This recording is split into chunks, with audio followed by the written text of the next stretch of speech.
Bonjour, Justin pour Ciné Techno. Aujourd'hui, je vais vous parler de la première saison de la série The Kominsky Method, offerte en format DVD. Créée par Chuck Lorre, la série met en vedette Michael Douglas, Alan Arkin et Nancy Travis.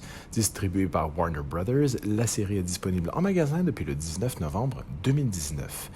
Sandy Kominsky est un ancien acteur ayant brièvement connu la gloire dans les années auparavant et qui s'est maintenant reconverti en coach pour acteurs. Il est accompagné de son ancien gérant Norman Newlander et il tente de naviguer dans la culture de la jeunesse et de la beauté de Los Angeles dans les dernières années de sa vie.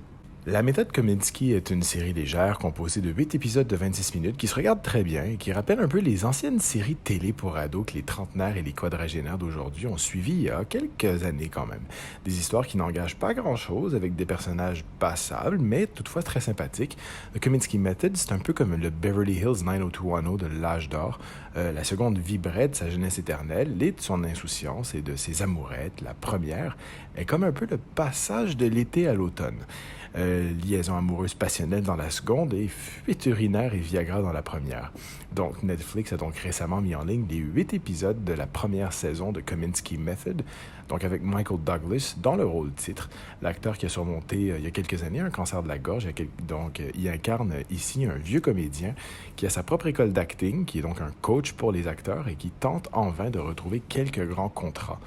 Il travaille avec sa fille qui rumine aussi ses 3 mariages échoués, qui drague aussi l'une de ses élèves et qui doit accuser le coup de la mort de la femme de son agent, qui était également son amour de jeunesse.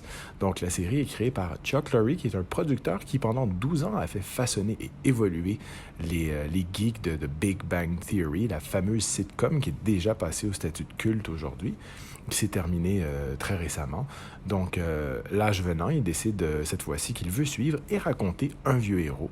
Donc, le personnage est interprété par Michael Douglas, qui est un chêne un peu fripé, mais qui, il faut bien se rappeler, est bien sûr l'ancien flic bourru de Basic Instinct et bien sûr l'homme d'affaires véreux et sans reproche de Wall Street. Une piste en anglais Dolby 5.1 est offerte accompagnée de sous-titres en anglais pour malentendants et en français. Aucun supplément n'est offert. La série, bien qu'elle ait un bon fond et une prémisse qui est assez intéressante, est un peu trop gentille selon moi à l'égard de son acteur vedette, ce qui rend l'aventure un peu vide. Mais elle trouve quand même son ressort et son intérêt dans la dynamique induite par le tandem de l'acteur face à son agent. Donc Alan Arkin incarne Norman, l'ami de toujours, l'époux de la femme idolâtrée par les deux, celui qui en fait a réussi sur le plan sentimental du couple, alors que le personnage de Michael Douglas, c'est le contraire. Donc la méthode Kominsky marche au final parce que ces deux vieux de la vieille, ces deux très très bons acteurs se complètent à merveille. C'était Justin. Merci et bon visionnement.